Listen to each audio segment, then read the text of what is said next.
You are watching Capricorn TV. You are watching Capricorn TV. You are watching Capricorn TV. You are watching Capricorn TV. अस्सलाम वालेकुम guys, कैसे हैं आप सब लोग। उम्मीद है सब लोग बिल्कुल ठीक ठाक होंगे। आप देख रहे हैं कैप्रिकॉन टीवी चैनल।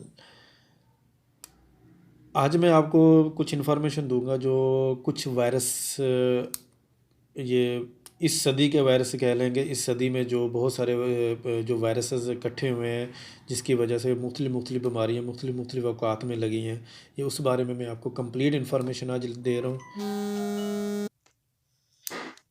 जी, ये वायरसेस जो है ये मुख्तलिफ़ औक़ात में मुख्तलिफ़ लोगों पर ये मुख्तलिफ़ मुल्कों में जो है ये अपना हमलावर हो चुके हैं।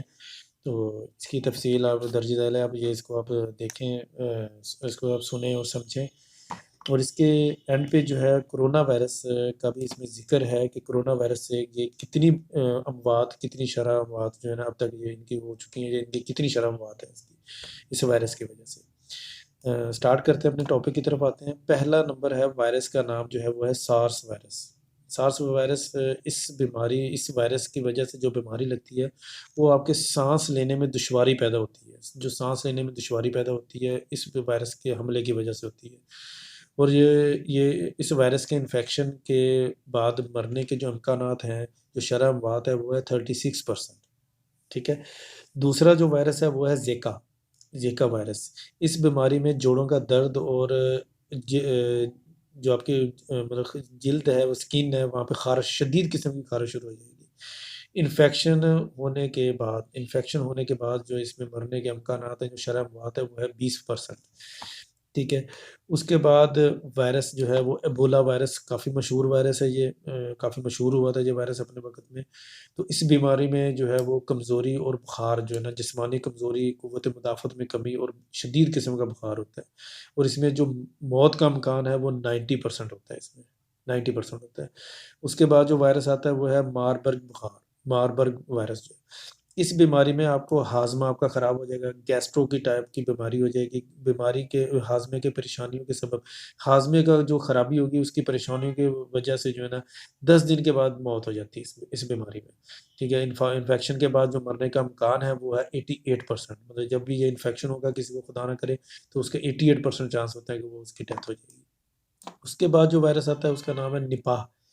इस बीमारी में ज़हनी उलझन, इंसान एंग्ज़ायटी का मरीज़ हो जाता है, ज़हनी उलझनों में प पड़ जाता है, बात-बात पर परेशान हो जाएगा, ज़हन उसका उलझा हुआ रहेगा। तो उसमें उस इन्फेक्शन की वजह से जो है मरने के जो इम्कानात हैं, मौत के जो इम्कानात हैं, वो 75% हो जाते हैं उसमें। 75% चांस है कि उसमें इंसान की मौत हो जाती है। उसके बाद जो वायरस है वो है क्रेमियन कांगू बुखार। मतलब कि कांगू बुखार काफ़ी मशहूर ये वायरस हुआ था। इस बीमारी में मुँह और नाक से खून निकलना शुरू हो जाता है। ठीक है। और ये वायरस अपने हमले के बाद इसमें जो मरने के चांसेस हैं, जो मौत के चांसेस हैं, मरने के इम्कानात हैं, वो 40% है।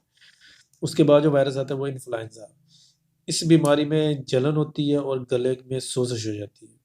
जलन होती है गले में और बहुत ज़्यादा गले में सोज़श हो जाती है। और इस बीमारी में इस वायरस के इन्फेक्शन के बाद जो मरने के इम्कानात हैं वो 13% है, 13%। ठीक है। अब आ जाता है वायरस, कोरोना वायरस। बहुत ज़्यादा मशहूर हो रहा है कोरोना वायरस। इसने 127 से ज़्यादा जो ममालिक हैं उनको अपने इसने घेरे में ले लिया है। ठीक है। वहाँ तक ये कोरोना वायरस पहुँच चुका है। ये बहुत तेज़ी से फैल रहा है। कभी कोई और वायरस इतनी तेज़ी से कभी भी नहीं फैला जितनी तेज़ी से ये वायरस फैल रहा है। इस बीमारी में साँस की नाली में इन्फेक्शन, मतलब कि ये जो वायरस है वो 400 से 500 मिली कतर का ये वायरस होता है। ठीक है। ये 12 घंटे तक ज़िंदा रहता है और ये इंसान के नाक, मुँह और कान के ज़रिए ये इंसान के गले में बैठ जाता है। ठीक है।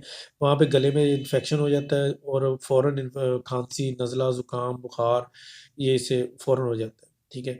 इसमें 5 साल की उम्र से लेकर 50 साल की उम्र तक के लोगों में ये ज़्यादा असरअंदाज नहीं होता, क्योंकि उसमें उनमें क़ुव्वत मुदाफ़त बहुत ज़्यादा होती है। जो 50 साल से ऊपर हैं और 5 साल से जो छोटे बच्चे हैं, ये जो 50 साल से बड़े बुज़ुर्ग हैं, उन पर ये बहुत जल्दी हमलावर होता है और उनमें इनकी शरह-व-बात भी उनमें ज़्यादा है अगर ऐज फैक्टर के लिहाज़ से देखें। लेकिन ओवरऑल इस इन्फेक्शन होने के जो मरने के अमकानात हैं, वो 3% हैं, सिर्फ़ 3%। ठीक है, लेकिन ये बहुत तेज़ी से फैल रहा है, इस वजह से बहुत सारे ममालिक जो हैं, इस खौफ़ में मुब्तला हो चुके हैं। तो इसमें सिर्फ़ एहतियाती तदाबीर हैं, ठीक है? इसमें एहतियाती तदाबीर बहुत ज़्यादा करनी पड़ती हैं। खौफ़ ज़्यादा ना हो, बिल्कुल भी खौफ़ ज़्यादा होंगे, तो ये बीमारी आपकी क़ुव्वत मुदाफ़त में आपकी बहुत कमज़ोर कर देगी, ठीक है? तो ये आप इस बीमारी के ख़िलाफ़ नहीं लड़ सकेंगे। और दूसरी जो बड़ी वजह है, वो है एलोपैथी की जो मेडिसिन्स हैं। एलोपैथी की मेडिसिन्स जो है, इसमें बहुत कम कारआमद हो रही हैं। कोशिश करें आपकी इम्यूनिटी सिस्टम जो है वो अच्छा रहे, क़ुव्वत मुदाफ़त आपकी बहुत ताकतवर हो। उसको ताकतवर करने के लिए आप फ्रेश फ्रूट्स का इस्तेमाल करें, कच्ची सब्ज़ियों का इस्तेमाल करें, कोकोनट का पानी पिएँ, cold drinks, fast food, junk foods और प्रोसेस्ड फूड्स और जो डब्बों में पैक्स होते हैं, आइसक्रीम्स हो गई, ठंडे मशरूबात हो गए, इन सब चीज़ों से आप परहेज़ करें। हैंड सैनिटाइज़र का यूज़ करें। थोड़ी-थोड़ी देर बाद धूप में बैठें। फेस मास्क इस्तेमाल करें। खाँसी हो या छींकें आएँ तो आप अपना मुँह दूसरी साइड पे करें या मुँह के आगे हाथ रखें, ताकि ये वायरस अगर आप खुदा ना करे किसी को वायरस हो तो वो आगे तक ना फैले। तो इस बीमारी में आप जो है ना एहतियात कर आप इसमें से बहुत ज़्यादा बच सकते हैं। और आखिर में मेरी गुज़ारिश है आपसे कि मेरा ये चैनल कैप्रिकॉन टीवी इसको आप सब्सक्राइब कर लें और सदका जारिया समझकर मेरी ये पोस्ट जो है इसको या ये वीडियो जो है इसको आप आगे से आगे आप शेयर करें अपने फ़ेसबुक ग्रुप्स में या फ़ेसबुक पेजेज़ में या फ़ेसबुक किसी भी जगह पे आप इसको शेयर कर सकते हैं, ताकि ज़्यादा से ज़्यादा लोगों तक ये इन्फॉर्मेशन उन तक पहुँच सके। अपनी दुआ में याद रखिएगा।